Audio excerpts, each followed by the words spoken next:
So before we get into this actual story of Tucker's War, one thing that I found very interesting in speaking with the two of you beforehand was that you guys did not agree on whether Tucker should be in black and white or not. I'm glad you did it in black and white, but tell us a little bit about that creative difference and how you guys came full circle to give us this beautiful piece. So it was a mild disagreement. I heard chairs were thrown, somebody got a black eye. No, I'm joking. No, one thing I'll say about working with Bobby, this is our second project together, is we have creative differences all the time. We have all kinds of differences. Also, everybody fights with Bobby. Maybe Bobby fights with everybody. Maybe that's what it is. I love everybody. But I will say, me and Bobby do a really good job of working together to like come to a unified front on it, and we trust each other. And so there are a lot of times when either of us will say something, and then we'll just kind of go with it just to see what the other one is feeling, and it works out. And with this one, this was actually a decision in post to go black and white. There were things about it that didn't feel right with the colors, and I thought it's really a conversational piece. It jumps from scene to scene kind of fast, but the dialogue is really what drives it. When's the last time you had a vacation or a day off? You're looking at it. Yet you're sitting here with your coworker discussing work. I just wanted there to be like a time to just appreciate the interactions that were happening, the emotions that Harriet was going through, and I felt that would kind of bring it out a little bit better when we just have like that raw look at it, and it's just their emotions and their words and their performance. Look, I know how you weed heads are. I'm not trying to get a whole new lifestyle. I'm just trying to understand a few things better.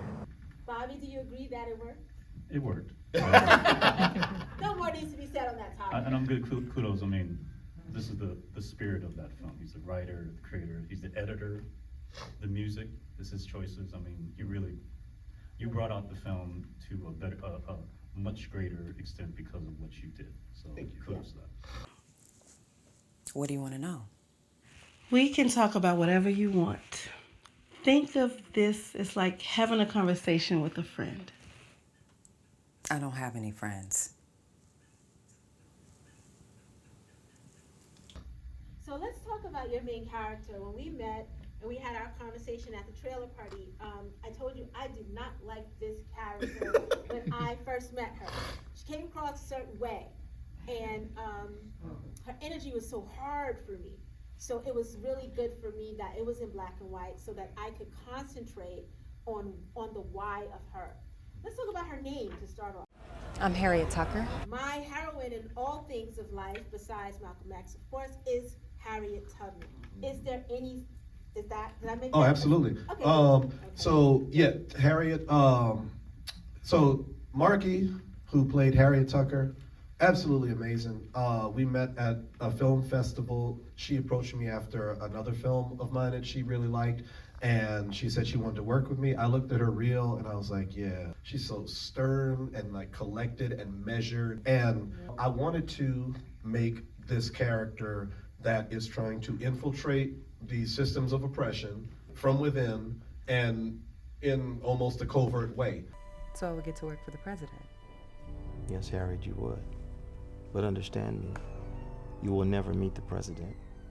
You will never talk to the president directly. You will never report to the same room that the president occupies, and you will never, ever tell anyone that you work for the president. The president doesn't even know your name.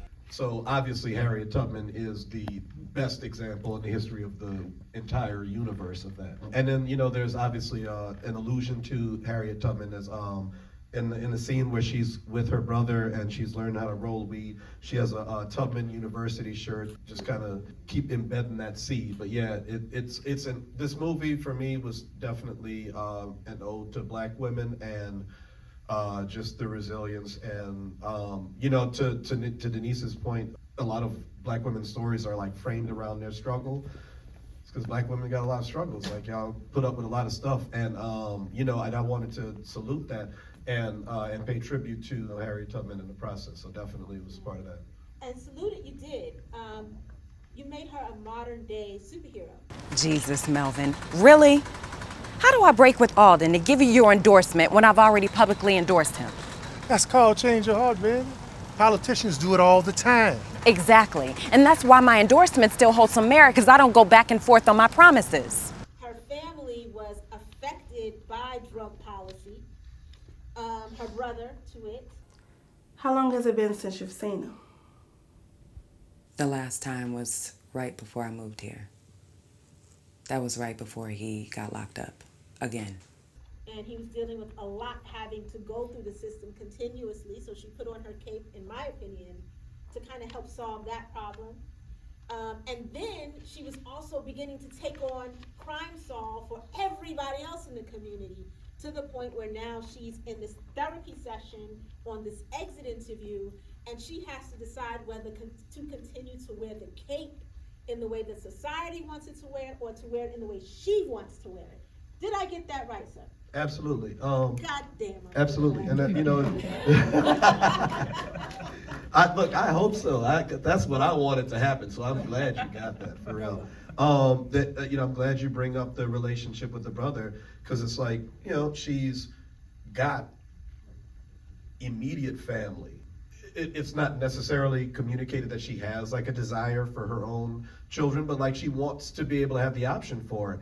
And so all of these decisions that she's making to take on these obstacles that are almost insurmountable, it's like I have to sacrifice everything that matters to me personally to move in that space. Take a vacation, go swimming with dolphins or some shit, anything. To remind you that everything isn't about the job. And really this, you know, this movie is about the space that she's occupying at the end of that, when it's like, I need to find the way back to myself, because I can't just continue to save the world. The world will always need saving, but you know, I got home too.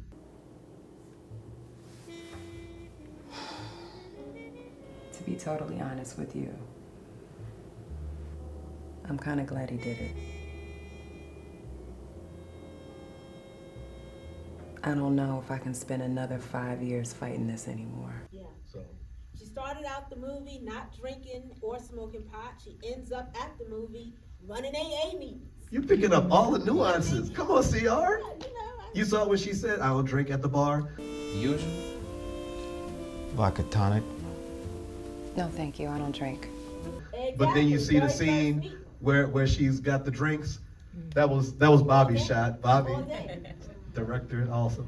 I think that there's so many nuances in this movie. It needs to be watched over and over again, so you can pick up on each and every point. You guys did beautiful. I could talk about this forever, but I'm gonna come to the audience. We'll continue in private. And can Pause. I got, we got CR. 1, 2, 3, 4 When they, I cannot hear anything. I have sinus issues, Okay. and I was on an If you wanna airplane. ask a question, please come to Yeah. this side and we'll give you the mic. That would be great. Appreciate that. Come on down. Can you hear me? I can hear that. Yes. All right, there you go. Anyone else come down to the side? No, you know, they teach you in theater, you want to speak to the back of the room. Stop auditioning, Roz. That's Ross. That's Roz. My comment actually is about the editing.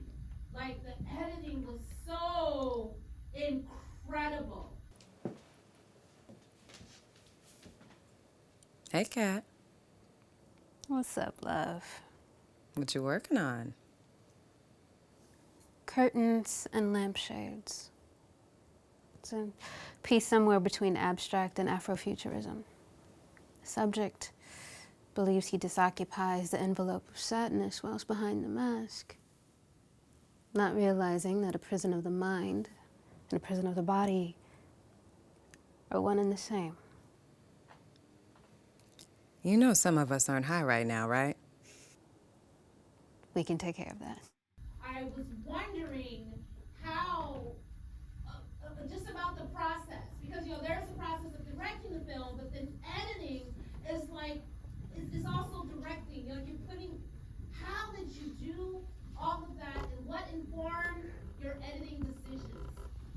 let me tell you something, Roz. I edited this film about 300 times. I'm not even kidding with you. Like, so this, very briefly, this film, I started shooting this in 2016. It was the first time that I ever worked with a crew.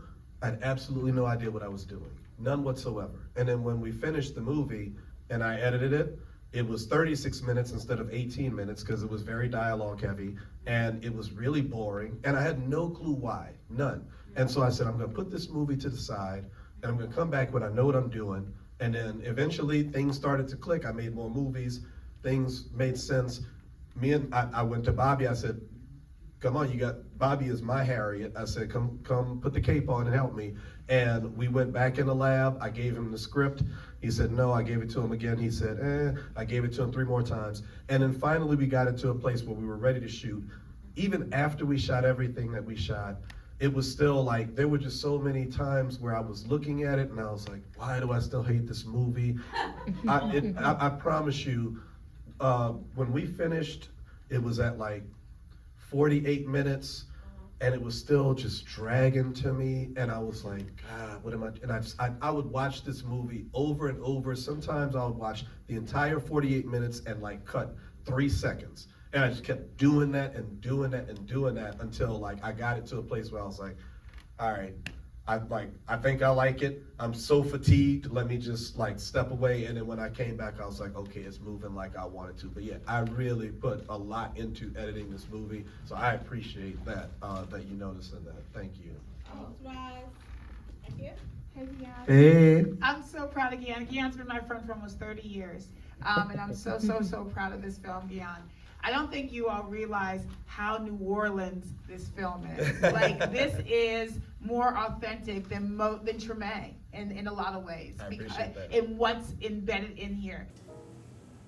I need you to help me get a young girl out of a foster care facility. Where? Jefferson. I'm afraid I won't be able to help you with that one.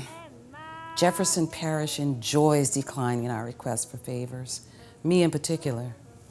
How important, Gian, is it to tell stories about our city that are different than people think our city is? You already know. You already know. Look, because Nia, you said it exactly right. Treme, at this point, really is kind of the standard for storytelling about New Orleans. Sadly enough, right? New Orleans is an amazing place. I encourage you all to visit there. That's how me and Bobby met. But we create amazing musicians, we have great storytellers, but we don't have a film community. And so we don't have our stories being presented on film. So the way New Orleans ends up in movies, ends up with Mardi Gras being the focus or Bourbon Street being the focus, or, just things that like are true about New Orleans, but like we'd only, deal with that 2 weeks out of the year. And I want to encapsulate all the things about New Orleans that are important. Look, are we done here? Because I got to talk to some hippies about taking some statues down. That's what I'm dealing with. There's a lot of allusions to things that were really going on in New Orleans in these periods. And, it is important to me to be captured in the place where I'm from. I don't intend to make any movies anywhere else because we still have so many stories that need to be told, right? Shout out to Nia Nia be telling Universal stories too. But but got a little New Orleans lens on it. About to be in DC for a film festival. Come on, Filmmaker. But so yeah, and it's important. It's important for that reason too. Okay, I'm gonna be honest with you. Wallace, is that right? Yes. This sounds like a bit of a cop-out to me. Now, I know you have a few more options than you think. Welcome to the Jefferson Parish Juvenile Office. You've come to a place of very limited options. Because me and Nia, we don't have examples of filmmakers from New Orleans to follow. We don't have mentors that we can go directly to. My 2 mentors were the people that helped me on this film, Bobby and Charlie and Kenneth, who shot it for me. But like, they're my friends and my peers. I didn't have anybody 10, 15, 20 years older than me who I could go to and ask questions, who I could look at their work, see New Orleans in the lens that I wanted to, and then replicate that. And so we're doing it for us, and we're doing it for who's next, right? Yeah. Archie, where are you going with this? Almost done, Doc. Trust me. Sunday night game comes. 2 touchdowns later, guess who's champion of the Fantasy Football League? Really would have liked if y'all would have guessed there. But me, my team, Golden Platypuses. What? Y'all don't like that? I'm sharing with the group. I thought that was the important part about this. How come you guys aren't excited about this? My question was kind of a 2-part question. The first question is, when you went from black and white to color, what was the symbolism behind that? So I wanted to kind of bring her out of her like regular world. She literally spends the whole movie with these conflicts, or like measuring how to like deal with her issues, and it really is like the only moment that she's like relaxed is that scene that's in the color. And it's also like the scene, you know, I'm trying to create a piece about a human being, and we're all sexual beings, right? And for her, I was like, well, how is Harriet participating in sex? People have diverse interests, right? So it's alluded to that she's kind of a voyeur, you know, that what she's kind of getting out of it is the appeasement of watching these other two and like just occupying that space with them. And that's what she's like fantasizing about in that moment, like being in that space with them. And so I wanted to kind of like, you know, almost like a dream, but I mean, it's not a dream, like, cause it's, you know, she's reflecting on what actually happened, but like, you know, just kind of take her into like her comfortable, relaxed space where she could just, and I felt like the color, you know, kind of did that for that part. Plus, I don't know, black and white, you know, I need a little pop every now and then. This one is for you. Smoking, horny women. These are 3-generation female buds. The curator, he separates the male seeds from the female seeds and plants an all-female seeded plant. The buds on these grow thicker and sprout fuller because they're trying to attract the attention of the male buds to pollinate with. And my second question was, with the whole, you know, the weed part when it's separating the males from the females, is it true that it makes it like an aphrodisiac? So, okay, so I'm glad you asked that. So a friend of mine, a friend of mine actually, so I kind of borrowed what he said, and then when he watched it, he was like, "That's not what I said." So I got a couple of the details wrong. I don't remember what they were, but Jasmine sounded so cool saying that. It was like, I ain't editing that. Like, Jasmine was smooth as hell. Like, it was like, shit don't even matter. Like, yeah. Excellent film, excellent film. Please give everybody.